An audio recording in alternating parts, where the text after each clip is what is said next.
So yeah, I'm going to talk to you today about the Massachusetts flag or seal. It's the same design on both.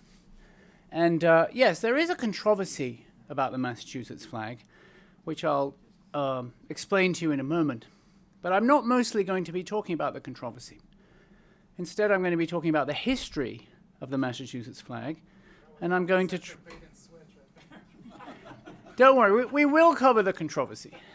But I'm mostly going to talk about the history of the flag and to explain its symbolism, to try to decode it for you. And of course, that will have a bearing on the controversy, because controversy is to do with a certain reading of its imagery. And I'll be making the case that that reading is at least a little bit mistaken. So let's get started. This is our flag. This is the Massachusetts flag or seal. And it has a Native American in the middle and a sword above him, and then a strange Latin motto. Strange in the sense that hardly anybody knows what it means. And it's actually quite difficult Latin. Even if you can read Latin, my Latin's not bad, but even if you can read Latin, it's quite difficult to translate. And if you've never seen it before, you could read it and think, I don't really know what that means. Right? And that's part of the problem, actually, with the flag, that it's difficult and obscure and a little bit confusing. But what I'll do in the next 45 minutes or so is try to demystify it a bit for us. So here's the controversy. There is one view that the flag, as it were, celebrates violence to Native Americans. The idea is you have a Native American in the middle, and then the sword above him is representing the violent suppression of the Native American population of Massachusetts. And then the motto, it says this, Ense, petit, placidam, sub libertate, quietem, which seems to mean, with a sword, he seeks peaceful repose under liberty. And that's sometimes taken to refer to the pacification of Massachusetts by the sword. With a sword, we pacified this place by killing people like that. That's how the flag is sometimes read. And so, understandably enough, people think maybe that's not such a great message to have on our flag, and maybe we should change it. So there is a website, for example, that is advocating for getting rid of the flag. And here's one of the things it says. Massachusetts has kept a sword hanging over the heads of Native Americans for hundreds of years. That's a terrible symbol for our state. With the 400th anniversary of the Mayflower landing approaching in 2020, it's time to change the flag. Click here to learn more. You can find this website fairly easily if you just do a search for Change the Massachusetts Flag. There's a Spanish translation opposite this, which I'll also show you, because it adds something else. So, you can help change the flag of the state of Massachusetts, but underneath it says, Una imagen de supremacía blanca, an image of white supremacy. It's actually not in the English version, and it's perhaps designed to appeal to people reading that in Spanish. Is this correct, though? Is it right that the flag represents violence to Native Americans by way of a sword hanging over the Native American's head and a symbol of white supremacy? Well, there is something in that.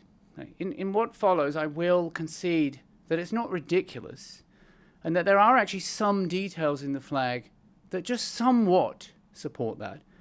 But it is nevertheless, overall, a really wild misreading of the flag's symbolism. Here's someone talking about that. Seen in this light, the positioning on the state flag and seal of what Garrett conceived to be a replica of Miles Standish's own broadsword, here's one of the pilgrims at Plymouth, poised as in a cutting motion above the Native American man's head, takes on an overtly belligerent symbolism. The Native American's belt, Garrett said, was patterned after the red flannel belt considered to be the belt of King Philip, Metacom. So King Philip was the Wampanoag Sachem, who led a nearly successful rebellion against the English in the 1670s and came quite close to driving the English out of New England again. He came to within about 15 miles of Boston with his warriors in his march towards the sea. And this website is speculating that the flag is, as it were, celebrating his defeat, celebrating the pacification of Massachusetts, the killing of Native Americans and specifically the defeat of King Philip or Metacom. By the way, he has those two names because at a certain point in his life, his father actually asked for his two sons to be given English names. And so they were given English names, Philip and Alexander. His brother was called Alexander, but Metacom was his Native American name. Also Metacomet sometimes. Okay. So that would be pretty bad if that really is the meaning of the flag. And as I said, there's something to it, but it's mostly wrong. So let's try and sort out what's actually going on here. Let's start with a much older seal, or this is a seal or flag. This is the pre-revolutionary seal of Massachusetts. And you can see that it's already got the Native American in it with the same downward pointed arrow, rather strangely dressed in a kind of grass skirt. And that's the seal of the governor and community of Massachusetts Bay in New England. That's what it says around the outside. And then the Native American is saying rather ridiculously, "Come over and help us," right? Which is kind of ironic when you think that that's really the last thing the English did. But that was to do with Christian evangelizing. It was to do with the idea that the Native Americans here were being benefited by the arrival of Christianity. Not something that most people would agree these days. All right, so there's an earlier version, but this is pre-revolutionary, and our flag really starts with the revolution. Oh, by the way, that just to show you quickly before we move on, that's the version of that which is on the restored State House. It's actually rather nicely restored. It's rather beautifully done, although just in passing, I think it's worth noting that it has some strange spelling mistakes. I don't know how that happened. So here's the correct one. The word at the top right, sigillum, has become sicillum, quite clearly. The C has become a G. And then the next word's supposed to be gub, which is short for governor, or gubernatoris, and that's just become cum, which is just meaningless. And then even Massachusetts has been misspelled. You see at the bottom it says Massachusetts. Now, the double T is okay, that's an alternative spelling, but there's supposed to be an S on the end. And so the state of Massachusetts has been misspelled on the State House. That's a bit strange, frankly. Like, someone needs to explain what happened there. I don't quite know what happened. But look, that's got nothing to do with what we're talking about today because this is the pre-revolutionary flag. So let's move on.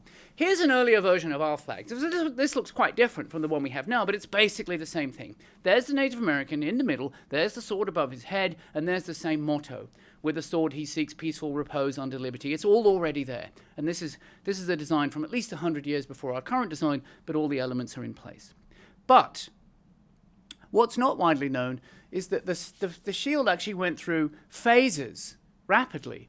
Between 1775, when they first decided they needed a new one, a revolutionary one, and 1780, when we got more or less our current one, something like that one in 1780, there were 3 phases. And I'll just talk us through those 3 phases. The first phase, which we don't have a version of, we do not have an image of it, but we know from records, was as follows. A Native American holding a tomahawk and a cap of liberty with the motto, petit sub libertate quietem. He seeks peace or rest under freedom. That one was not ever adopted. It was proposed but never adopted. Then we have phase 2, which you can quite clearly see is a reworking of phase 1. Phase 1, Native American holding a tomahawk and a cap of liberty. Phase 2, a European American holding a sword and a Magna Charta, with the motto, Ense petit placidam, sub libertate quietem. With a sword, he seeks peaceful rest under freedom. That was the one they preferred, and there it is. I've always thought it was rather ridiculous. I think the guy in the middle looks silly.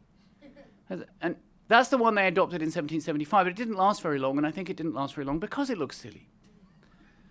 So that lasted just those 5 years, and so you have, let's briefly say something about what's going on here.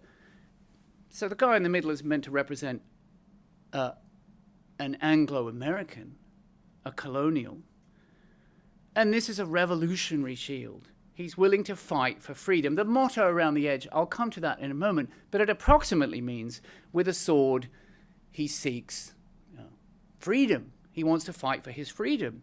And sure enough, there he is, holding his sword, showing his willingness to fight, and he's got a Magna Charta as well to represent the kinds of freedoms that he thinks he's fighting for. Okay, there it is as well. That's a stained glass version. I think that's in the Old North Church, possibly the Old South Church. I've definitely seen it somewhere, not just online, but in the flesh. I can't quite remember where it is. It only existed for that short period, as I said. Okay, then we get phase 3. There was a decision to revert to the Native American. Get rid of the white American, go back to a Native American. But this time, a Native American holding a downturned arrow and a bow with the motto, Ense, petit, placidam, sub libertate, quietem. Same motto as with the Anglo-American. With a sword, he seeks peaceful rest under freedom. Okay. What evidence is there for my claim that there was a phase 1 to phase 2 change? I said we know about this. How do we know about it? I'll just briefly show you. Here's a discussion of it. Look at the second line of this report of the deliberations when they were forming the coat of arms. Instead of an Indian holding a tomahawk and a cap of liberty, there should be an English American holding a sword in the right hand and Magna Charta in the left hand, with the words Magna Charta printed on it and the motto Ense, petit, placidam, etc.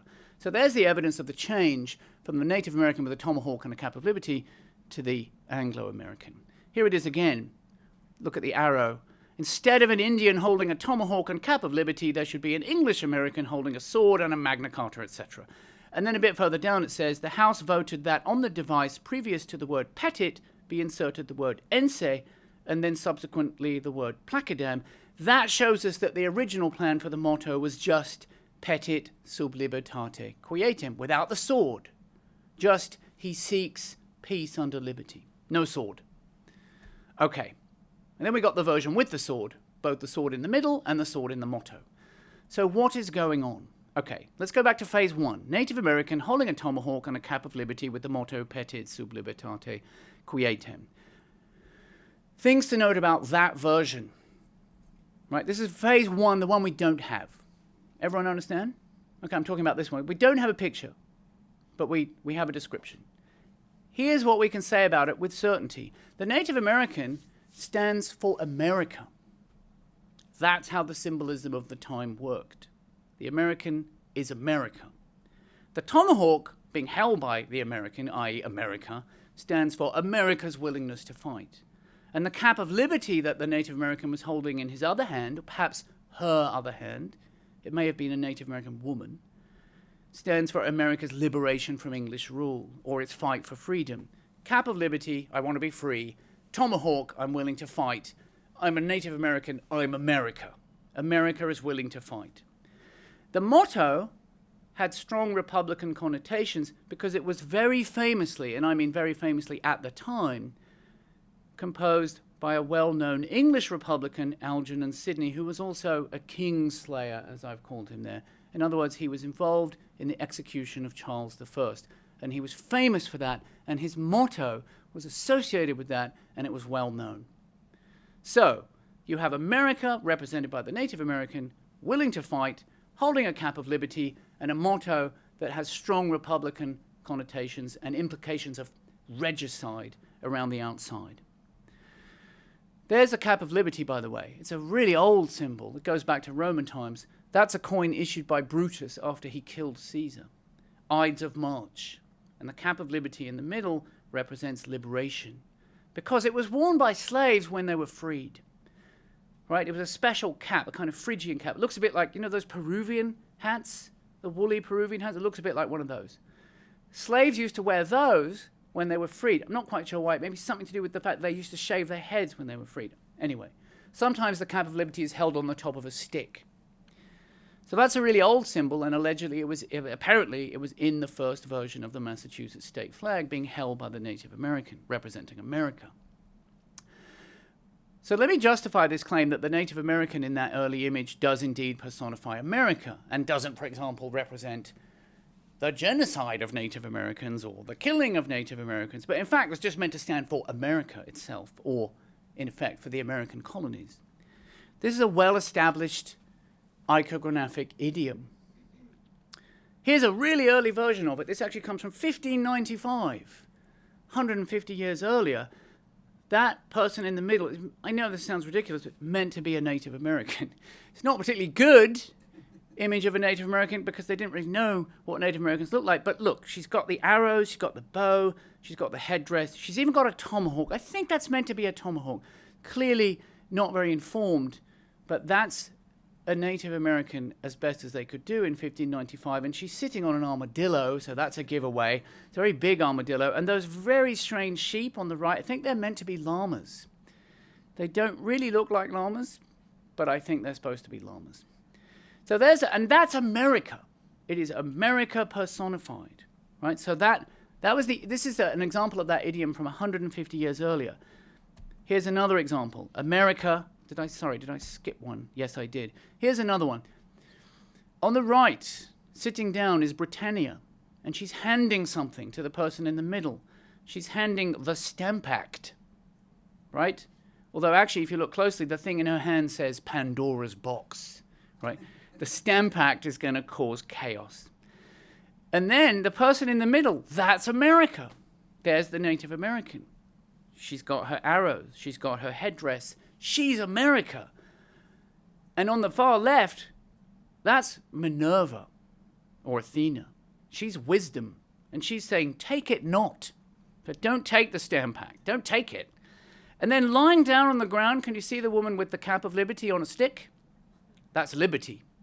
And she's saying, it is all over with me, because if America in the middle accepts the Stamp Act, then liberty is gone. And wisdom on the left says, don't take the Stamp Act. So the symbolism is ridiculously complicated, but at the end of the day, it's quite a clear statement. And the only takeaway that I want here is that the Native American is America, right? Stands for America. And there again, the Native American rewarding a general from the Revolutionary War. And there again, there's America on the right this time, as a Native American, armed with her arrows, fighting the Europeans on the left, and that's a representation of the Revolutionary War, even though they appear to be on the wrong sides of the ocean. It's because the map is upside down, like, weirdly. And she's saying something like, aid me, my sons, lest I be fettered. That's America calling to its sons, the people of America, the colonials, to fight for America's freedom. Here's another one, America having a punch-up. By the way, can you see these images? I can see them. Are they all right up there? Okay, there's America having a punch-up with, I think, Britain. I'm not totally sure. On the right, you can see a representation of France. France is, as it were, in America's corner. I think this is actually a boxing metaphor, right? France is in America's corner, and there's the cap of liberty on France's stick, right? Here's another one. The general piss, this is called, or peace. There's America in the middle, pissing into that pot and saying, I call this a free and independent piss. And there's England on the left, John Bull, saying, they may say what they will, I call this an honourable piss. I don't really know what's going on here. It's some kind of political cartoon about the peace after the revolution. But once again, just note that the American in the middle is America, right? Standing for America, plain and simple, because that makes sense, right? If you want to represent America as a person, then you pick a Native American. Native American represents America. That was the idiom of the time. There's another one. This is a rather polemical portrait, not very flattering. There's America again, cap of liberty, and I think she's saying, I've got all that I wanted, empire. Here's a takeaway from this. Here's a way of summarizing it. The symbolic Native American figure at this period was the 18th century Uncle Sam, the equivalent of Uncle Sam. Think of it like that, right? Look at this one. There's the America again, represented by the Native American again, this time reconciling with Britain. This is after the Revolutionary War, right? America is saying, dear Mama, say no more about it. And Britain is saying, be a good girl and give me a kiss. So they're happy again. They're reconciled. And note that America has her cap of liberty on the top of the stick. That's a recurring image. And, as I said before, it was meant to be on the original Massachusetts flag, being held by America.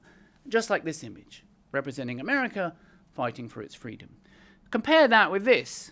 This is a later version of the same kind of image. Now Britannia is pally with Uncle Sam, and we look at that and we all know, oh, that means America. Well, in the 18th century, that's the way you did that. The Native American meant America, and then it got replaced. I'm not sure when, but I think around mid-19th century or something like that. And I think that when the normal way of representing America got replaced, it stopped being a Native American and became Uncle Sam, that's when people got confused about the meaning of Native Americans in images like our flag. People got confused. What is this? Why is a Native American there? Why is there a sword? Are people hurting him? And so on. When in fact the Native American was all along meant to represent America itself. I put this here again just to note this. Sometimes America is a woman, sometimes a man.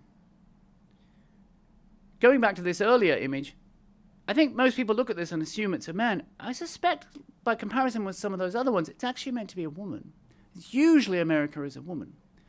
Occasionally she's a man. In this one, she was a man, but that may be just because of the physiological necessity required for that particular image. Usually she's a woman, and it may be that on the first flag, the one we don't have, she was a woman. Here's a version of that lost flag, as close as we can get. I found this only recently. I stumbled upon it somewhere. And it's quite nice because it's quite close to what that lost version might have been. It's a coin. It's rather badly worn. But there's the Native American. She's got the down-pointing arrow. She's also got a liberty cap. There it is on that sort of pillar next to her. And if you look closely, you'll see that she's also standing on a crown, right? Because she has... the British crown is trodden underfoot. And around the outside it says, Inimica tyrannis, enemy of tyrants. And underneath, America. So that's America. The Native American is America. Okay, so we've got enough evidence for this now. There's no doubt about it. There's no doubt about it. The Native American on the original flag and on the third flag is supposed to stand for America. By the way, the down-turned arrow, which is on our flag too, almost certainly, and the resting bow almost certainly represents a willingness to fight as opposed to overt aggression. In other words, it means, maybe I don't want this fight, but watch out. I am armed. So I haven't pulled back my bow yet, but I am holding it, and I will use it if I have to. I think that's the message. Those critics of the flag have added or have said that the downturned bow represents pacification. So it's kind of humiliating. Or the downturned arrow, represents pacification and humiliation. I think that's not right. You're not pacified if you still have a gun in your hand, right? Or a gun on your side, or an arrow in your hand. You are still able to fight if provoked, and that's the point of it. Okay. So what about this motto around the outside? So the motto around the outside goes back to someone called Algernon Sidney. Hands up if you've heard of him. There you go. One of you. Okay, this is part of the problem of the flag. In the 18th century, apparently, he was really famous. Like, everybody knew him, and everybody knew that he once said, Ense, petit, placidam, sub libertate, quietem. Like, somehow everyone knew that. No one knows it now, and nobody even knows who he is. So here's a quick bio. Quick. He fought for the parliamentarians against Charles I. He was at least loosely involved in the beheading of Charles I, and he then played a major role in the British Commonwealth, the brief period of Republican government that existed in Britain. He wrote a work of Republican political philosophy, Discourses on Government, that strongly influenced Jefferson and Adams. That's part of why his motto ended up on the flag. He also went into exile after the restoration of the monarchy because he really wasn't happy about the restoration of the monarchy, and he bumbled around Europe for a while in exile. He then eventually went back to England, where he was executed by Charles II because of his Republican views and writings and his hatred of monarchy. In a way, he was killed by his own book. He was put on trial for his anti-monarchical views, and only one witness was willing to testify against him. So they said, well, we'll use your book as the second witness. And they just opened it up and said, look how much you hate monarchy. That will do. That's the second witness. And the judge apparently gave a formal ruling. Scribere est agere. To write is to act. Which it seems like a rather extreme view. Doesn't really square well with the idea of freedom of speech. Anyway, he was beheaded. He was in effect beheaded because he had written that work of strongly Republican, anti-monarchical political philosophy. Here's a couple of quick examples this is Algernon Sidney himself. God leaves to man the choice of forms in government, and those who constitute one form may abrogate it. Right? It's up to us to make our own government. And if we don't like it, we can get rid of it. Sounds very democratic, very unusual for the 17th century. God, having given the government of the world to no one man, nor declared how it should be divided, left it to the will of man. Or, Aristotle proves that no man is to be entrusted with an absolute power, by showing that no one knows how to execute it other than such a man as cannot possibly be found. I think that's actually quite good reading of Aristotle. See, people sometimes say Aristotle's in favour of monarchy. Yeah, what he actually says is monarchy is the best government there is as long as you find a completely perfect person to be king. And Algernon Sidney says, yeah, that really means he's not in favour of monarchy. Not really. And I think he's right. This is actually what led me to investigate the flag, because of this connection with Sidney, which in turn leads to a connection with Aristotle. There's actually, surprisingly, a quite direct chain of transmission from Aristotle to Algernon Sidney to John Adams and Thomas Jefferson, because they loved Algernon Sidney. Here's John Adams talking about that, talking about the principles motivating him. Second paragraph. These are what are called revolution principles. They are the principles of Aristotle and Plato, of Livy and Cicero, and Sidney, the one you've never heard of, right? There he is. Harrington and Locke, the principles of nature and eternal reason, the principles on which the whole government over us now stands. There's Adams, John Adams, who, by the way, was part of the committee that designed the flag, explaining that he thinks of Algernon Sidney as one of his intellectual motivators.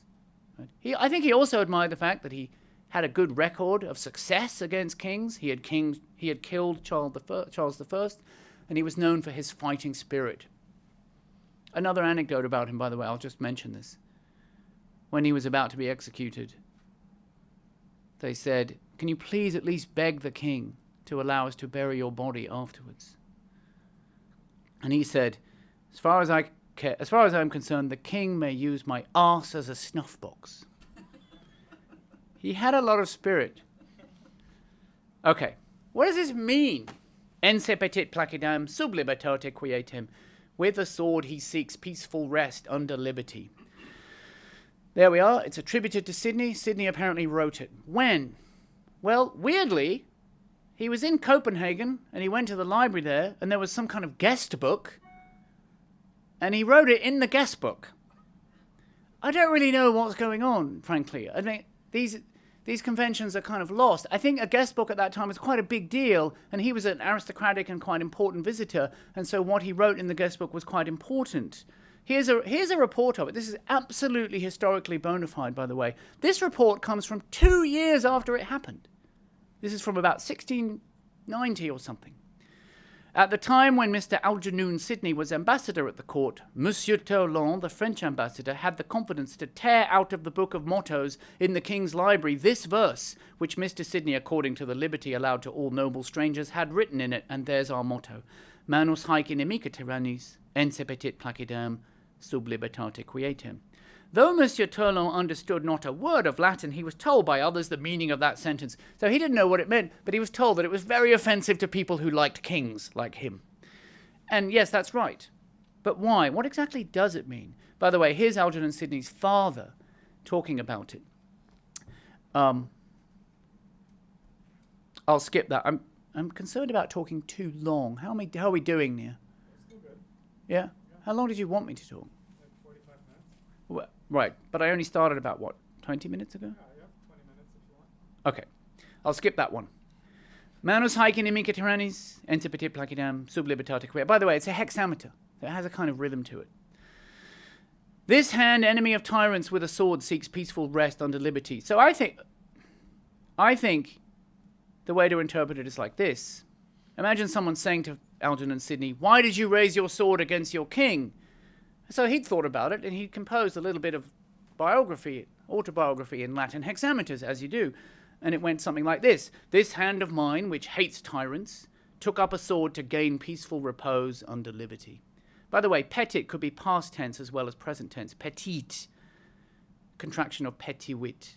And I think that probably is the way he intended it. This hand of mine sought peaceful repose under liberty. Peaceful repose much more naturally refers to death, by the way, not peace.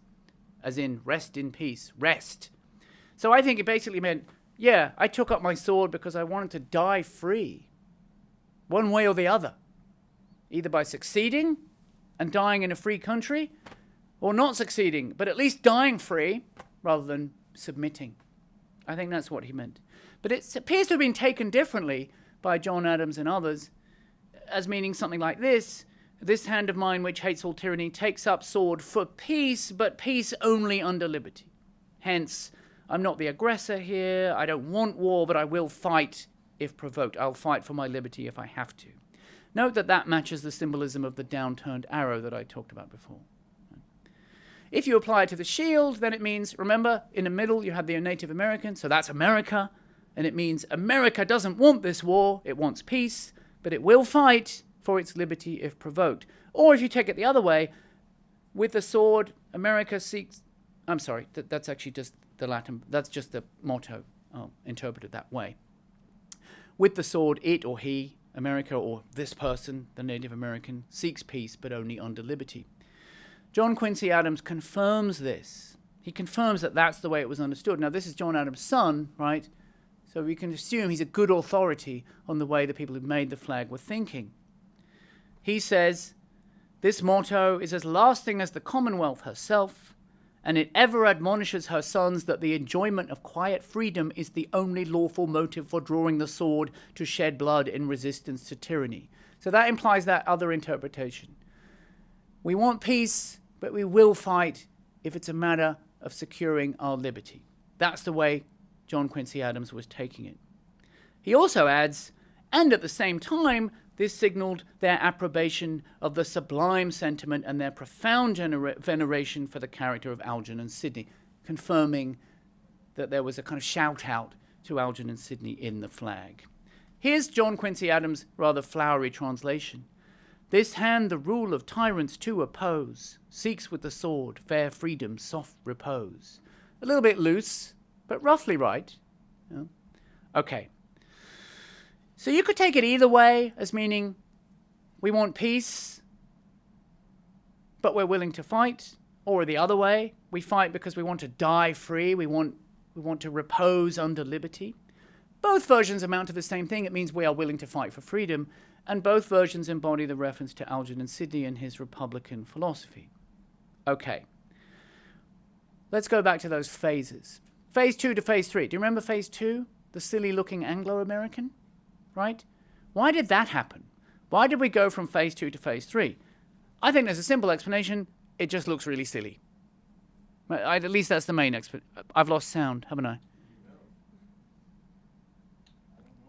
Should we... Oh, wait. No, it's not back.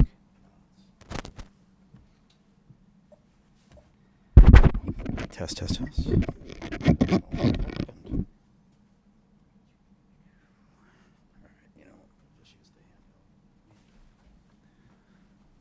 The hand one, is that going to work? Test. Ooh. Down 2. Oh, that This. one's gone down too. That one's gone down too, yeah. Well, shall I just carry on and talk loud? It may be recording. It may just be the speaker.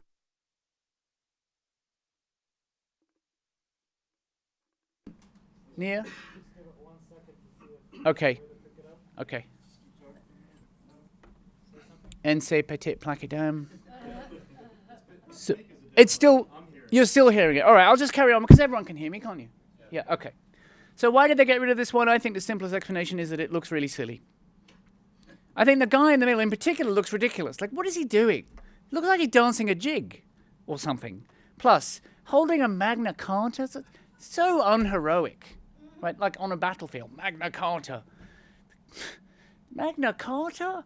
This is from the 13th century. Just gives a few aristocrats slightly more rights than they had before. Like, who cares? Okay, maybe that's not a fair representation of the way they were thinking. There's another good reason. The old symbolism worked like this. If you want to represent America, you use an American. And that means a Native American, right? It means a proper American. This isn't a proper American. This guy looks English. He looks like he's just got off the boat. How is anyone going to look at this and know that that's supposed to be America? according to the symbolism of the time, you would look at that and think, oh, what is that, England? France? I don't know, Holland? It just doesn't work, right? So I think that's another reason why they reverted to the Native American. Here's an actual reference to it, and all it says is, the restoration of the Indian appears to have been in accordance with the popular wish. Okay, there's as good an explanation as any. Nobody liked it, right? That doesn't surprise me. Nobody liked it. Like I say, it kind of looks dumb, so it doesn't surprise me that nobody liked it. Okay, now let's go to phase 3, our current flag, but in the light of phase 1. Okay, this is not quite our current flag, it's an earlier version, but this is roughly, where we were at phase 3. How do we now interpret this? Okay, you've got to interpret it like this. The person in the middle, Native American, is America, right? That's well established by the iconography of the time. He's got a downturned arrow, which means, look out, I am armed and dangerous. I am willing to fight. Do not provoke me. Maybe I'm not the aggressor here, but it's in my hand, and so is my bow. So look out. The motto by Algernon Sidney says something like, we are willing to fight for our freedom. We want to die free, or we want peace, but only under freedom. And the sword at the top represents, you've got to see it like this. Take the Native American as representing like the whole of America, and then the sword in the vicinity of it means, okay, America is willing to raise a sword. The sword is what America is doing. It's not that the sword is threatening the Native American. America is raising the sword. That's how it's meant to work, although I can totally see that it's kind of confusing, right? Plus, why do we really need the sword? Like, why not just have the Native American with the arrow? That would be fine. Okay. For a reason that is, in the end, just kind of silly. But here it is. Here's the motto. Ense, petit, placidam. With a sword. America fights for its liberty. So it's in the motto. With a sword. Right? So the problem is, that's a really famous motto. It's Algernon Sidney's famous motto. Ense, petit, placidam. So they don't want to get rid of Ense from the motto. Okay, so here's the problem. America can't be carrying a sword. Native Americans don't use swords. America has to be carrying a bow. Maybe a tomahawk, but not a sword. But the motto refers to a sword. We can't just leave out the word sword because the motto is really famous. We want the famous Algernon Sidney motto, with the sword. Okay, perfect compromise. Let's just put a sword above America, and then everyone will easily see that America is raising its sword, because that won't be confusing at all, will it? That was the idea. I think it was like all right for a while. I think for a while people understood that's America, and yes, we're fighting. Hence the sword, and the motto refers to a sword, and that's what it means. But after not too long, people started getting confused about what the sword was doing and why is it floating above the Native American's head and so on. By the way, it's not just that it was put there, for the reasons I've just given, because of the motto. I also think it's quite easy to see, like, mechanically how it was put there. Take our actual Anglo-American who's actually got a sword, and now let's just, like, take his sword. So we'll do that like that. There we go. He's gone. We just leave his arm, right? Now, if you think about it, you can't just stick that anywhere on your image because it's quite clearly a severed arm, right?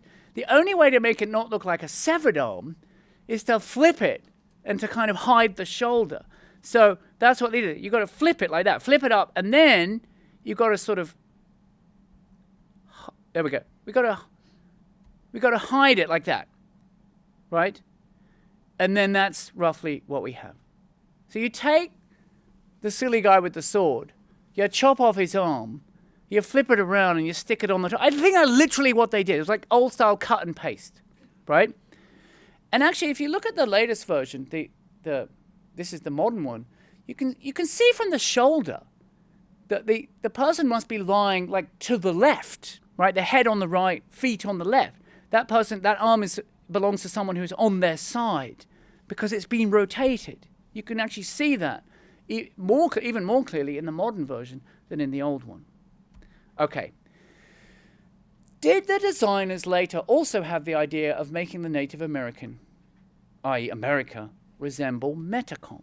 So, sorry, I'm kind of moving on to a new phase now. I've basically, that completes my explanation of the of the Phase 3 flag, right? And it makes reasonable sense, even though I concede that the flag was a little bit confusing. Here's a different aspect of it. Are people right to think that later the flag started to resemble Metacom? Yes, I think they are, actually. Here's some evidence for that. Here's a later version of it. This is quite different again. I think this is a Civil War battle flag. And now the Native American in the middle does look a bit like Metacom. How do we know that? Well, here's an image of Metacom. It's a pretty good match, right? At least roughly. Yeah? Would you agree? Or here's another one. There's Metacom. You see he's got a red belt. So this is kind of a well-known fact about him. So you see the red belt, right? So they do seem to be alluding to Metacom in the image. That does actually seem to be how it's working. He had a red belt, which apparently his red belt is still in the Peabody Museum, and you can see it. There's another image of Metacom. I'm sorry that it has the word stock photo of historical collection pasted across. I don't know how that happened. There's another image of it. And can you see that this time that Metacom there looks a little bit like the Native American in that version of the flags? He's got the same hairstyle. You see, once again, I suspect they were somewhat modeling the Native American in the middle of the flag on Metacom. Okay. Why? Now, those critics of the flag say the sword is poised above the Native American's head to do violence. Now, as I've tried to show, that's completely wrong. The Native American stands for America. The sword is the sword that America is willing to raise in its own defense. And it's only there because of the silly motto problem. It really shouldn't be there at all, except that they have this silly motto that has a sword in it, so they have to have a sword, so they stuck a sword on the top, and it's all a bit silly, but they're definitely not threatening the Native American. If you said to John Adams, why have you got this sword threatening the Native American, he would say, what are you talking about? The Native American, that's America. That's us. We're America. Why on earth would we have the sword threatening us? You're completely misunderstanding the flag. Okay, admittedly, the flag is a little bit confusing, but why would you think why would you think the sword is celebrating violence against America? We are America. Like, that's what John Adams would have said. So it is understandable. It's understandable that people misunderstood the flag later. It's also understandable that in after doing that, they thought the references to Metacom therefore made it a kind of celebration of the defeat of Metacom, defeat of King Philip. But I think that's quite wrong too. I think when they did start making the flag look like Metacom, it's not because they wanted to celebrate his defeat, it's because they wanted to celebrate him. I think they liked Metacom. Metacom was a popular figure of Massachusetts history, and on this Massachusetts battle flag, I think these soldiers were thinking, Metacom stands for nobility and sense of pride and fighting spirit. He had guts. He gave those colonials what for? He gave them a run for their money, and he's a native son of Massachusetts. He's a great symbol for, like, fighting Massachusetts regiment. And it's our flag, as it's always been. He stands for America. What a wonderful figure to stand for America, a Native American, and for fighting America, because he was a great warrior, right? A famous warrior and a local warrior. He came from just over there. I think that's what they're doing. And look at the image. It's very positive. Look, the Native American in this image is noble. You can see that quite clearly.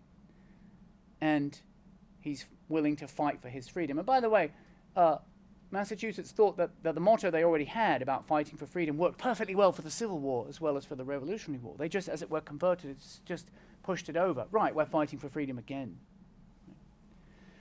Evidence for that view? So this is a ship, Civil War ship, USS Metacom. Or actually the USS Metacomet, because he was also called. Okay, you don't name a ship after someone whose death you celebrate. Right? On the contrary, you name ships after great heroes of your country. So the fact that they had a ship called the USS Metacomet in about 1855 shows quite, which is the same time they did the battle flag, shows quite clearly they thought well of Metacom.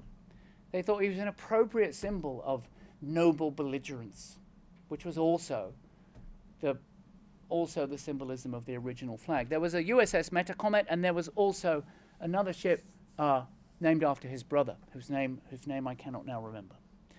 He's called Alexander, his English version, but that wasn't his native name. So they had two ships, one for each brother. That shows admiration, right? And there's plenty of evidence. No, it's perfectly true that Native Americans were treated horribly in this state and many others. And it's perfectly true there were lots of negative stereotypes and lots of resentment and so on. But mixed in with that were more positive attitudes, a kind of begrudging respect, and ideas about Native Americans being noble and proud, and above all, devoted to their own liberty. That was a very common view. And it had some substance to it, too.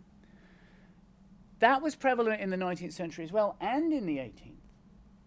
And it lies behind, I think, that change to the flag when they started deliberately portraying the American as metacom. A little anecdote that illustrates that. I don't know if you know this story. At the end of the Civil War in Appomattox Courthouse, General Grant had a Native American adjutant. Now, I can't remember his name, which is a little bit insulting of me. Perhaps someone can remember for me. He was an officer who'd followed General Grant all the way through the war as he rose up the ranks. And he ended up serving in the US government, which is why it's particularly annoying that I can't remember his name. Someone should Google it for me while I'm doing this. Anyway, General Lee was introduced to him. And he was at first apparently slightly taken aback. He thought, oh, this might be an African American, which would be terribly insulting. Then he realized he was a Native American, and he apparently said, I'm so glad to see one real American here.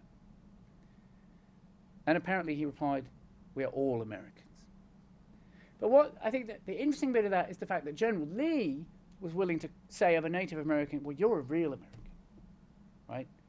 That ties into some of these other attitudes that we've been looking at and some of these other thoughts behind the symbolism.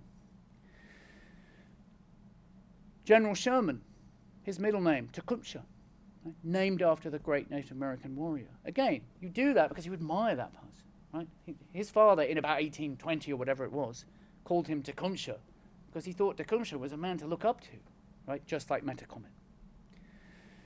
If the flag was celebrating the death of Metacomet, it would look something more like that, right? Maybe it would have that silly, prancing Anglo-American holding his sword and Magna Charta and stamping on Metacomet's face, lying on the ground like that. It would be something like that. And it's nothing like that. On the contrary, it's a very positive image. That's some kind of Roman king or something. Virginia is slaying tyranny itself or something like that. Okay. What do we do then? So I'm getting to the point where I probably should stop. Is that right? Yeah? Yeah. I mean, I've got more slides than I can... Like 5 more minutes? 5 more minutes, okay. So I'll do this slide too. In spite of everything I've said, or no, I think, it's understandable, given the things I've explained about the flag, that there was eventually some confusion about it. Look at this writer, for example, in the late 19th century talking about it. He's looking at the flag, and he's saying, I just don't get it. Who seeks a tranquil repose? That refers to the motto, right? With a sword he seeks repose under liberty. Who, he says? Well, the Indian, of course, I guess, the guy in the middle. By the way, that's correct, because the Native American is America. So yes, it's America fighting for liberty. But he says, well, that's ridiculous. But it's not ridiculous. It's exactly what the flag is supposed to mean, but he thinks it's ridiculous. An Indian will be much more likely to make a solitude with his tomahawk and scalping knife and call it peace. That's a reference to a line in Tacitus where someone says about the Romans, they kill everyone and then they call it peace.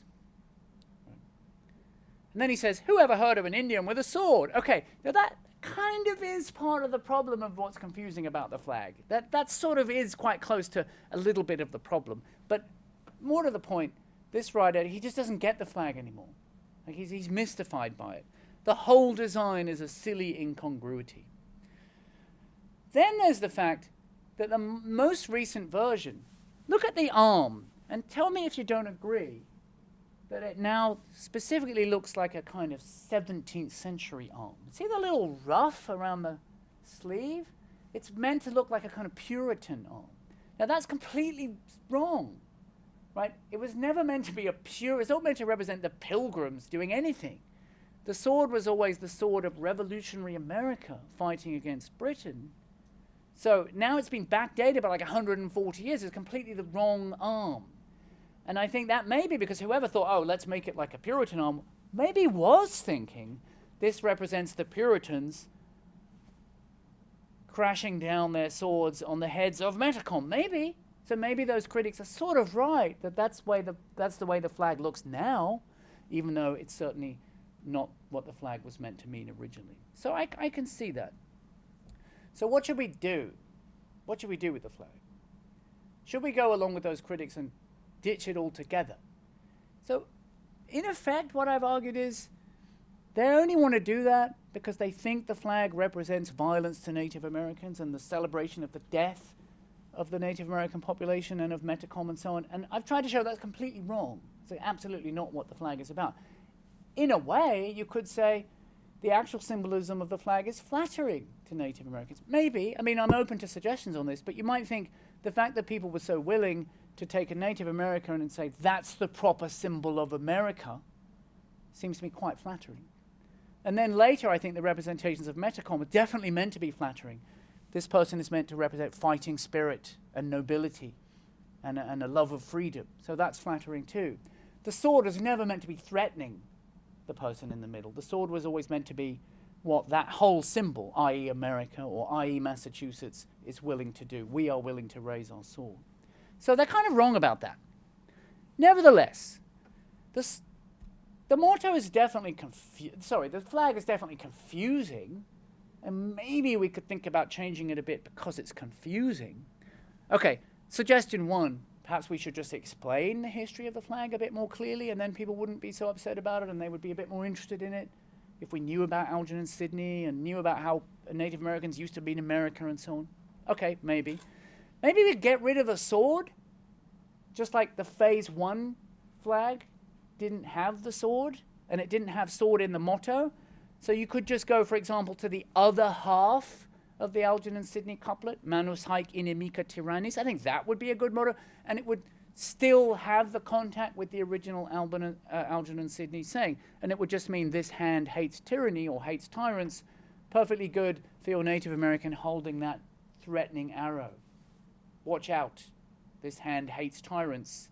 If a tyrant comes near, I'm going to string this arrow and fire it. That would work. So we could do that and get rid of the silly sword above his head, which confuses everyone. Why not make the American resemble Metacom again? I don't think this one resembles Metacom very much. I think it's actually modeled on some particular Native American from the late 19th century, and it's definitely not Metacom anymore, not in any clear way.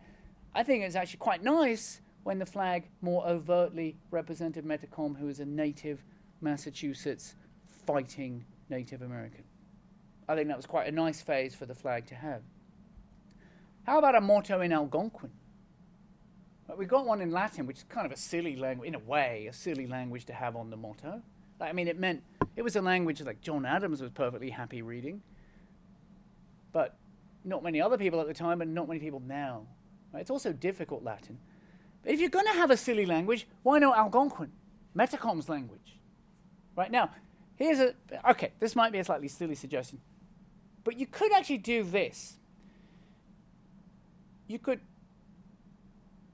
have an Algonquin phrase that means something appropriate. This, for example, mechte kompo. I don't know how to pronounce it. Nobody knows how to pronounce it, actually. Mechte kompo uk uchipinu unea. That means stand firm in freedom, in Metcom's dialect. Now, how on earth would we know that? Okay, maybe this is just a silly suggestion, but I'll run with it for a moment. How on earth would we know that in Metacom's dialect, that's how you say stand firm in freedom, which is a pretty good approximation to some of those other mottos? Well, by an extraordinary stroke of luck. In the 1640s and 50s and 60s, a man called John Eliot, who had come over from England a bit before, translated the entire Bible into Wampanoag, which was Metacom's language. Now, nobody speaks that language anymore. The last speaker died in 1855. But he translated the whole Bible into it. We have thousands of pages of it. So if we go to Paul's letter to the Galatians chapter 5, verse 1, we find, therefore stand firm in freedom. And if we go to the relevant bit of John Eliot's Bible, there it is, Newuche, mechte kompokok, uchipe nu eatu. And then the first word, newuche, means therefore. I checked that by checking it against other places where you have therefore. And the next three words mean stand firm in freedom. I checked that as well.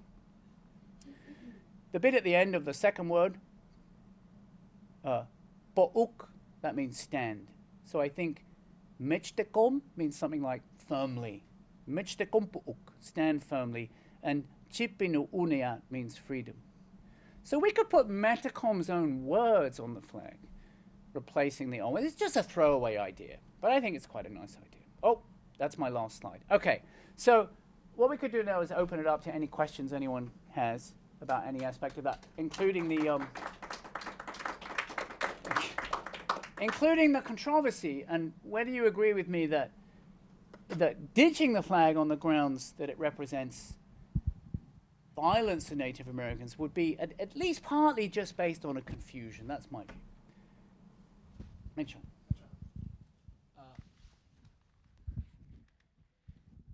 Your account is of the history is persuasive, to me at least, and your scholarship is impressive.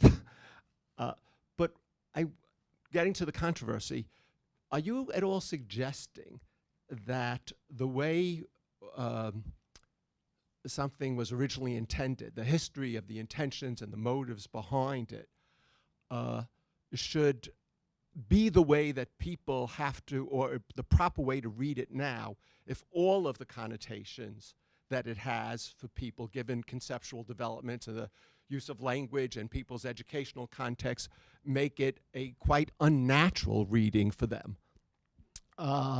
It seems to me the controversy is saying, I mean, maybe not well posed by the people that oppose it, are saying that this is how it's going to be read now for the vast majority of people, and it's problematic now.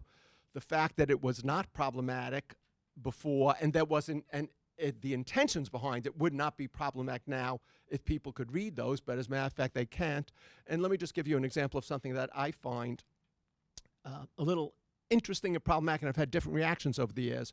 A word for cheap and stingy had a real resemblance to the, as we say now, the N-word, right?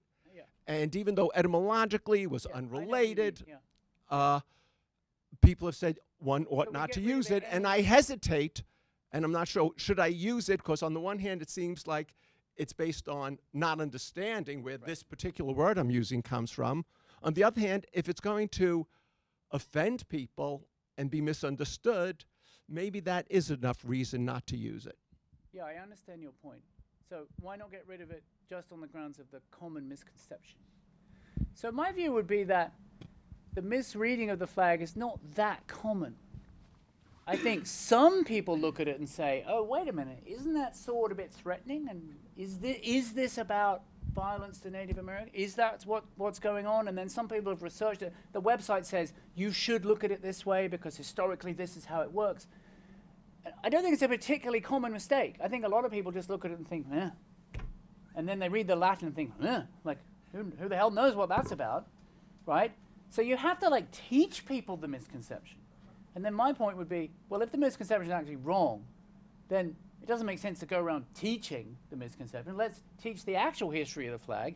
And once we've got the actual history of the flag, instead of teaching the misconception, maybe we'll have a different view. Now, I agree that it's quite easy to look at it and think the sword is threatening the Native Americans. It's somewhat easy. But then there's an easy fix for that. Get rid of the sword. And then you don't have a problem at all. You just have a rather noble-looking Native American standing in the middle, right? Now, I don't like the modern version. I don't think it's particularly attractive. I prefer some of the older versions. But even so, there's nothing inherently offensive about just having a Native American on your flag holding a bow and arrow with a motto that in effect means, I'll fight for my freedom, right? Now, even if people don't remember, oh, that's meant to mean America or whatever, I don't think that's inherently offensive. As long as we get rid of the sword and the implications that the figure in the middle is having violence done to him, then I think it's really fine, right? As I said, in a way, it's flattering. Massachusetts is one of very few states with a Native American on its flag. Possibly the only one, I'm not sure. And it's certainly the only one with a Native American name and a Native American on its flag. And if we took my suggestion and went back to the 19th century thing of making it visibly metacom, I think that would be a really cool flag. Right? It still would be basically the original one with only slight adjustments, but now people would say that's a famous son of Massachusetts, right? And here's a little bit of, it's a little bit of an apology. This person was horribly treated, beheaded, and so on, and hung, drawn, and quartered. Now we recognize he's quite an admirable figure, right? So I think that would be nice. By the way, he has quite a lot in common with Algernon Sidney. Weirdly, they lived at exactly the same time, right? They died 6 years apart, both beheaded by Charles II. They both fought against oppressors. They both enjoyed a kind of initial success. They both had to go into exile for a long time from their own lands. They both ended up being crushed by those same forces. Weirdly similar lives. I'm sure they would have gone on really well. Anyway. Adam, I had 3 little things. Yes. The 19th century versions of the flag that you showed make Like- it much clearer that the arm is like behind a shield, Yeah, like this one. right? Yeah. Whereas the new flag separates the Yeah. little doily thing underneath the thing from Yeah. the shield. So it's not even clear what it's doing. It's not It's clear what gotten it's worse. doing. Right. It looks like a severed hand again. That's right. Like a floating hand. It's floating in that weird Yeah. way. So that, I mean, I wanted to ask about 2 other parts of the contemporary one. It's also the historical ones. Right. Number 1, what about the star? And Well, number yeah. 2, what happened to the symbol of liberty? Because if you have the symbol of the sword, of the sword from Yeah. Sydney, you've lost the symbol of liberty. Right? The other Americas you showed often had the Native Liberty cap. American America Yeah. with a pole or a lance, basically, with the liberty cap. With the on liberty it. cap. And there's no symbol of liberty, right? We've lost Right. the Magna Charta and we lost the liberty cap. It seems equally important, or maybe even more important, to the motto that it's about liberty rather Do you than think the Magna sword. Charta is really good representation No. of liberty? Okay, so you don't have to have everything represented. I think the idea of the flag was, we all understand this is America willing to fight, and everyone knows that means fight for its freedom, because it's a reference to the Revolutionary War, right? Now, the star, that's to show that Massachusetts is one of the states of the U.S. It's the state star. I should have mentioned that. Yeah. It's just a kind of minor thing. I want to go back to this one, though.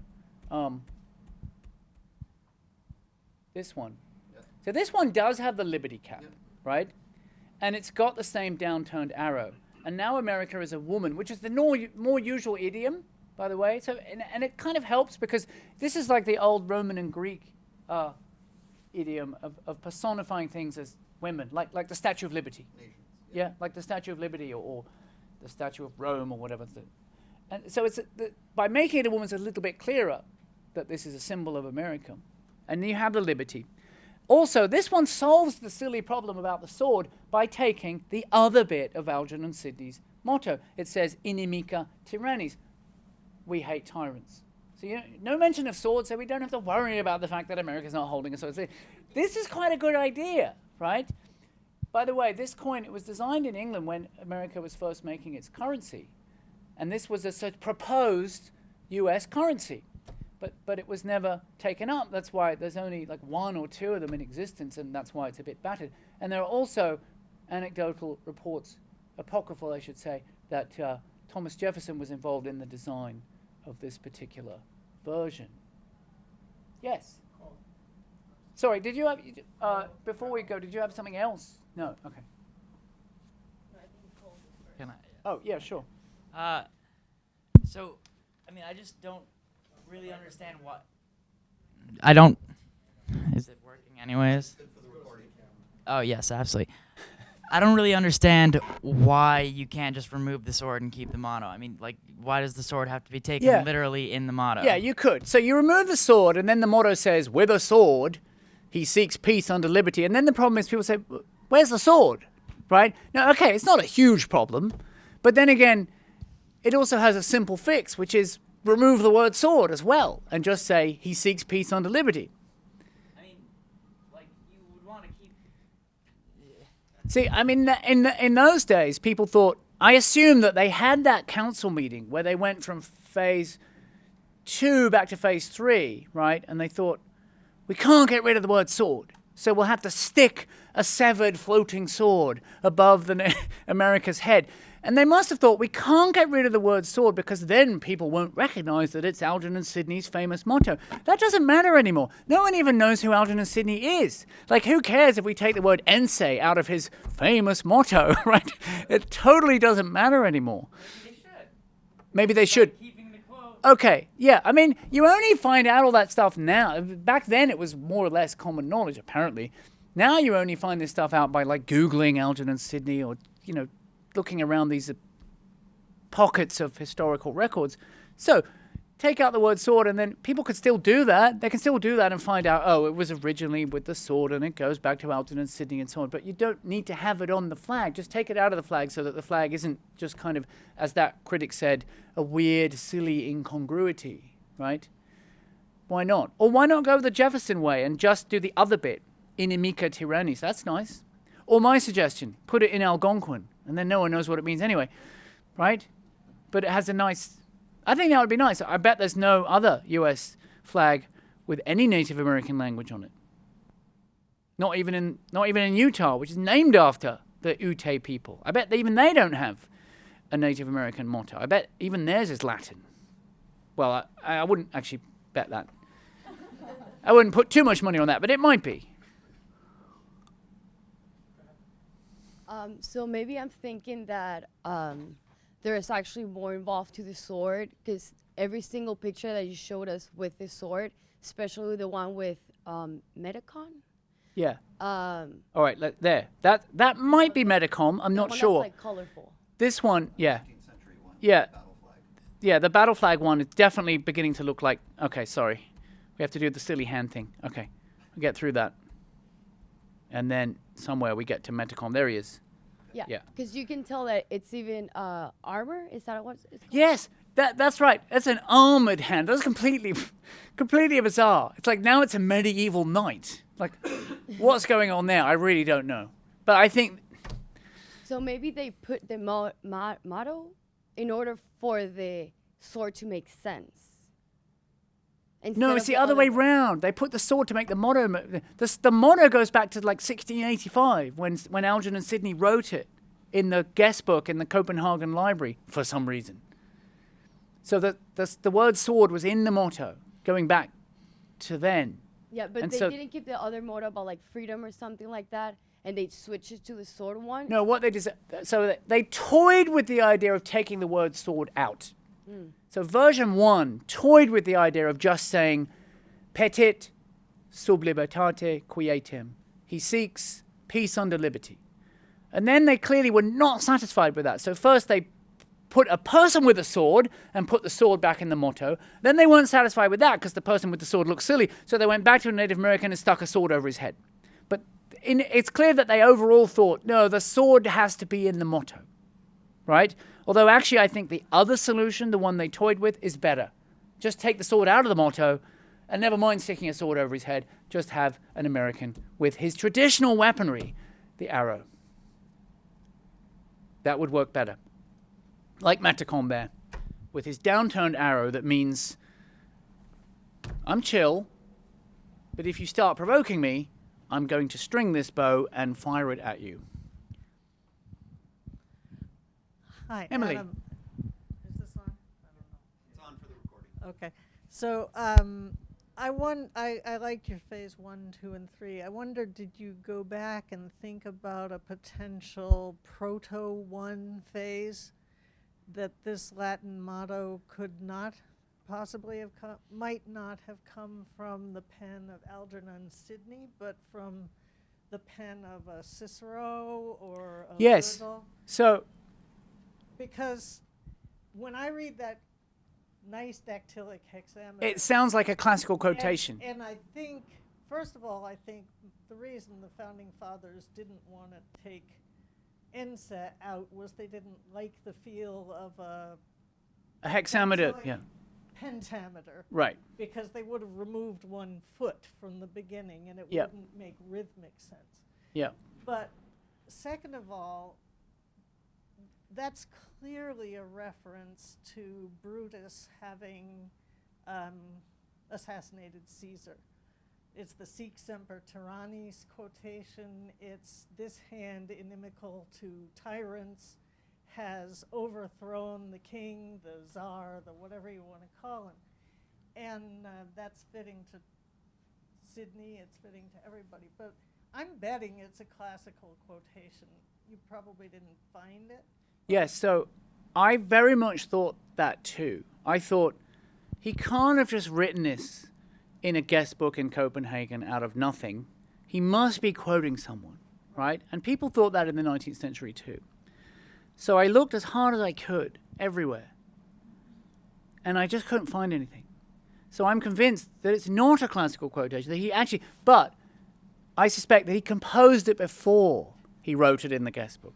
Like I said before, my speculation was he wrote a little bit of autobiography, like here's a couplet that encapsulates a little bit of my life. What was I doing? I took up my sword to seek to die free, right? Now the first bit actually already existed. Manus haec inimica tyrannis. That was already the motto of a couple of other British aristocrats. It was already around. But it does seem like Algernon Sidney did actually write the second bit. I just couldn't find it anywhere. I even looked for Greek versions. I think, okay, maybe it's a quotation of some Greek thing which is saying something similar. But I couldn't find it there either. And yes, I had the same idea that maybe there's a deliberate reference to Brutus here, right? And absolutely, Algernon Sidney modeled himself on Brutus. He thought of himself as being like Brutus. But I don't think the Latin couplet is a reference specifically to Brutus. And I'll just show you something that I skimmed over. And let me just see if it is here. I hope it is here. There's a letter that Algernon Sidney's father wrote to him. Here it is. This is apparently the earliest source of the story about him doing the thing in the University of Copenhagen. So his father says to him, "It is said that the University of Copenhagen brought their album to you, desiring you to write something therein, and that you did scribere in albo." That means, write on the white page. By the way, I discovered in doing this that Latin for album is album, which just means white. Right?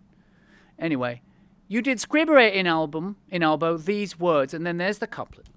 And you put your name to it. Now notice that he doesn't say that you were quoting anyone or anything like that. The father doesn't think he's quoting anyone. He thinks he wrote it. Okay, there's a little bit of evidence, but I'll go on. This cannot choose but be publicly known if it be true. So he said, you better be careful. People are going to know you wrote this, and it's clearly very anti-monarchical, and you'll get in trouble, which he did. It is also said that a minister who has married a Lady Lawrence here at Chelsea, but now dwelling at Copenhagen, being there in company with you, said, "I think you were none of the late king's judges, nor guilty of his death." Let me just translate that slightly because it's archaic English. Somebody apparently said to Sidney, "You weren't actually guilty of killing Charles II, were you? You weren't actually part of that. You weren't guilty of it." And he apparently replied, "Guilty? Do you call that guilty? Why, it was the justest and bravest action that ever was done in England or anywhere else." Now, it was the second bit of that made me think, he didn't need a classical model. He thought what he'd done was better than anything the Romans had done. There he is literally saying it. It was the best thing ever done anywhere. Better than what Brutus did. They didn't even succeed. They killed Caesar and then they all got killed like within a few years. We killed Charles II first and then we set up a commonwealth and at least lasted a while. So, of course that's not conclusive. Of course it's not conclusive. But no, I couldn't find a quotation and I do think he actually wrote it. By the way, just in passing, I've just remembered, why is this the Commonwealth of Massachusetts rather than the Republic?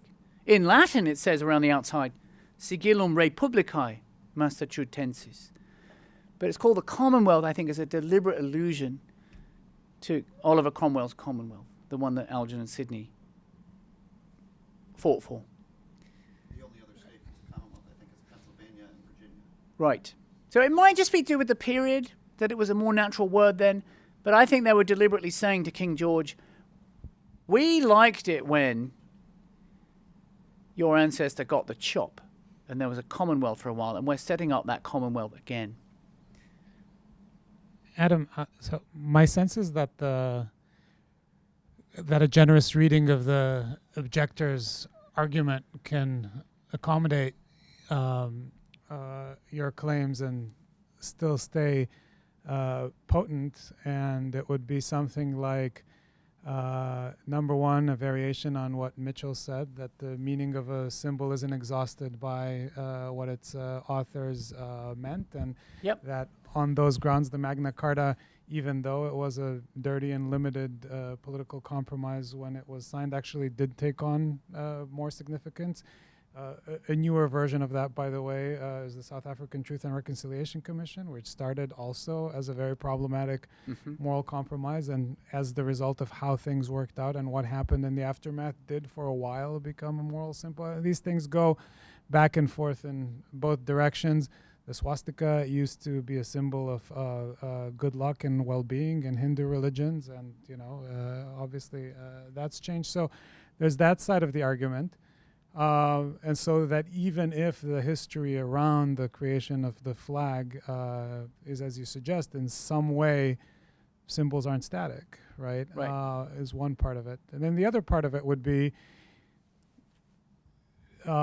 there's a fetishizing of the Native American to have them stand in for America in a way, because nobody asked them if they didn't have a concept of America, and nobody asked them if they wanted to stand in for America. And in that sense, it has a sort of similar flavor to some of the debates around mascots, right? The Native American image in the mascot is also in the image, at least in some of the mascots, because of the fighting spirit and so on and so forth. But again, nobody asked. Can I speak to that? Or Sure. do you have another point? Well, I just want to suggest the other side of the ambivalence, because I think in ambivalence it is. Yeah. And I think your argument brings that out beautifully. There's a classical liberal argument that says that if you start removing this stuff, then number one, you have no more reference to the controversy, and you kind of fill yourself with happy talk, and you think that everything is okay and has always been okay, and that in effect having these symbols with a checkered history or what have you, or with a history of disagreement, is useful for public deliberation, number one. And number two, as I think your talk fascinatingly exemplifies, it's an invitation to do history. And you miss out a real opportunity in it not being, in some way, if you put this in a museum, that's a conversation that probably doesn't happen. So I mean, that is to say that I'm actually really ambivalent about it. Right. Okay, so I'll just say two things. Excellent set of points. I totally agree with your point that even if the Native American is representing America, and even if you might think that's quite flattering, right? Because in effect it implies a thought, you people are more American than we are, something like that, which is the way some people thought in the 18th century and especially the 17th. Even so, you could imagine some people thinking, yes, but you've done that like without our permission. Plus, you've treated us horribly, and now you're taking a Native American that's meant to represent you? That's a kind of appropriation. Yes, I can understand that. I'm not sure. I mean, it seems to me that maybe you could say it's quite flattering to say there's no better way to represent America than with a Native American person looking proud and noble and so on, right? And at the very least, it's not as bad as having a flag that celebrates killing Native Americans. They're clearly not as bad as that, right? If it's just a matter of appropriations, like maybe you shouldn't be using our image without our permission, that's clearly not as bad as celebrating the killing of Native Americans. So that's one point. And now I've forgotten what my other point was going to be. What was the last thing you talked about? On the other side of the ambivalence, or? The need for public history. Yeah, okay, yes. I was also going to say this, right? This case is not like those other famous monument cases. Like, for example, this is not like the Confederate monument case. Confederate monuments of the sort that were set up in the 1920s and 30s there's really no two ways about it, kind of overtly symbols of white supremacy, right? And celebration of the lost cause and so on. Like, really, there's no two ways about it. In this case, though, people are looking at this flag and saying, this is a celebration of genocide, and they're actually mistaken, right? In a way that people are not mistaken about the Confederate monuments. It would be the equivalent of saying, I don't want that statue of General Lee in the middle of our square, and then someone saying, actually, it's not General Lee, it's Santa Claus. you're mistaken. That's an error. Okay, I don't mean to be flippant, right? But one could just be, it's one thing to have a monument that like definitely is in long decades of the way it's understood offensive to at least some people, and another for there just to be in effect a kind of slightly unfortunate confusion. In this case, it's an unfortunate confusion mostly caused by the silly sword that got stuck at the top of the image, which was from the outset a little bit confusing. It's a kind of messy. In the 1920s, Coca-Cola used to be sold with the swastika on it because it was a symbol of well-being. Right. And the history that intervened changed that. Right. They wouldn't think of selling it like that anymore. That's right. So That's right. But my claim about our flag would be that there's nothing very, as I was saying to Mitchell before, it doesn't actually obviously suggest violence to Native Americans. You have to construe it that way with a certain amount of effort. And if instead you look into its history, you find with equivalent effort in a different direction, you can quite easily construe it in a different way. And I think maybe it would make more sense to do so. Maria? Sorry, I came in a little late, so you might have mentioned it. You mentioned a little bit now this whole, when you went back to the coin, and you say, okay, maybe, most often these things are symbolized by women. Yeah, yes. And of course here, so this is like this kind of objectification where you like kind of, women are not actual subjects. They are the land, the object, the thing. Or liberty. The vessel, right? And of course there's a similar thing here, right? Like when the Native American becomes America.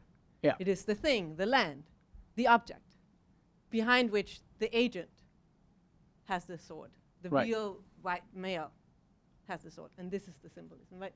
So I don't know if you've thought about that, of how the who gets the agency. Of course the appropriation question relates to that also, right? Who gets to have agency? Yeah, that's a very good point too. And you might object to the Native American being used in that way.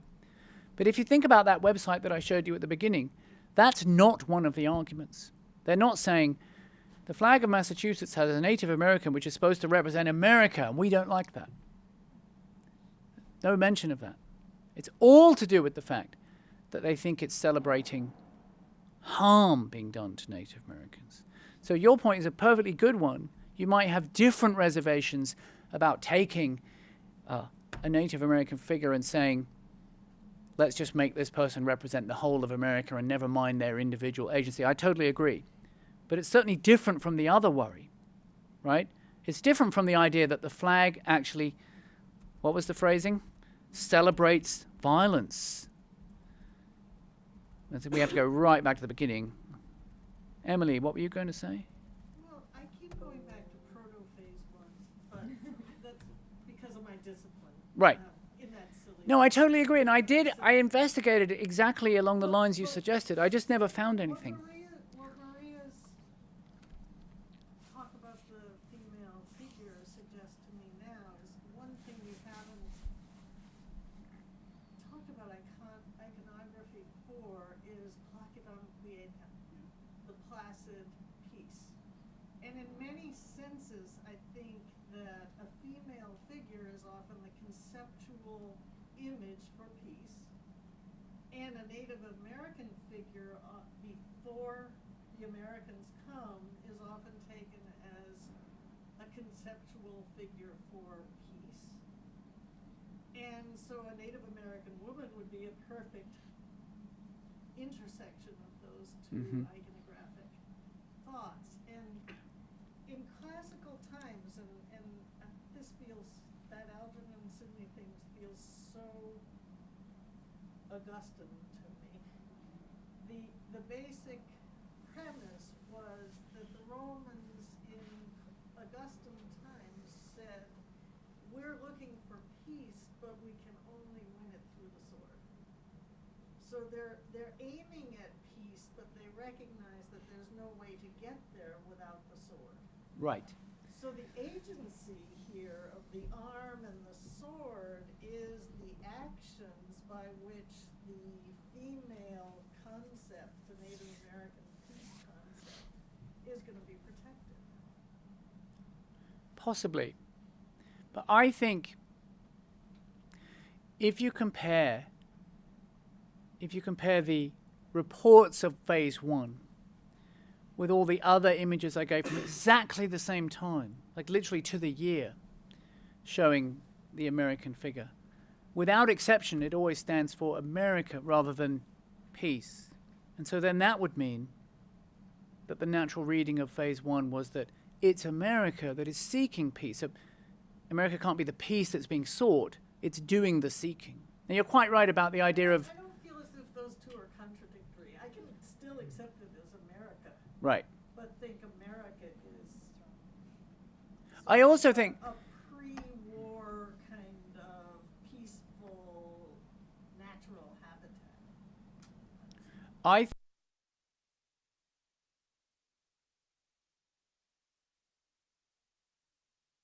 find so many elements that turn up again in the flag. Like this kind of image. Here's America drawing her bow. That's a reference to America fighting in the War of Independence. You apply that to the first flag, and the natural way of reading it is America is willing to fight for its independence. Now, we may not be disagreeing. I don't think We're not strongly disagreeing. And you're quite right about the Augustan implications, I think, in the way the phrase was being taken, right? We want peace, but it may be that we'll have to fight to get it. I actually think that the original Algernon Sidney phrase was a reference to death. I think quies is not really a natural Latin word for peace. And in my search for the possible classical ancestor, I didn't find anything. But I did find lots of uses of the phrase placidam quietem in the same position in the hexameter, and it always refers to people dying. It always refers to them seeking peaceful and permanent repose. And so I think that's probably what Algernon Sidney meant, meaning, why did I fight? Because I wanted to die free. And actually, there were similar mottos at the time, live free or die, right? Or actually, I think it's in one of these. Look, here's the boxing America. And she's saying, liberty, liberty forever, mother, while I exist. Right? So, as long as I'm alive, I'm going to keep fighting for my liberty. You'll have to kill me before I stop doing so. So we have time for one last question, and that's... One thing I found peculiar in the development of the iconography was that in the beginning, America, represented as a Native American female, changes then to a male in the 19th century. And that also seems to be the time that it doesn't stand for America anymore, but either for a specific state, American king, Native American king, or for Native Americans in general. And at that time also a clearly European arm appears, either with armor or with a Puritan handcuff. Right. So I wonder whether that change, the Native American figure stops to stand for America itself, but starts to signify Native Americans in a way as a group. That in that moment also a second group appears in the coat of arms. Right. European Americans, maybe signified by the arm. I wonder whether that change in the 19th century is, it could be read as a sign of oppression, but it could also be read as, look, America is now composed out of two groups. The Native Americans, they have a weapon in their hand, and the European Americans, they have a weapon too, and together they fight to live in peace. Oh, you mean fight together? Yeah. Against the British? Now signified as two groups, like also in that other iconography or that other painting you just showed, where we also see that one. We also see on the one side of the Atlantic, I can't read what they are saying, but we see kind of the European Americans and the Native Americans on one and the same side. Yes. So I think that in the early version of the flag, American stands for America. And the sword, so my theory is the sword was only put there to give some kind of reference to the fact that sword is in the motto. And it has a European sleeve because only Europeans carried swords. And as I tried to show, I think it's just directly lifted from the phase 2 thing, right?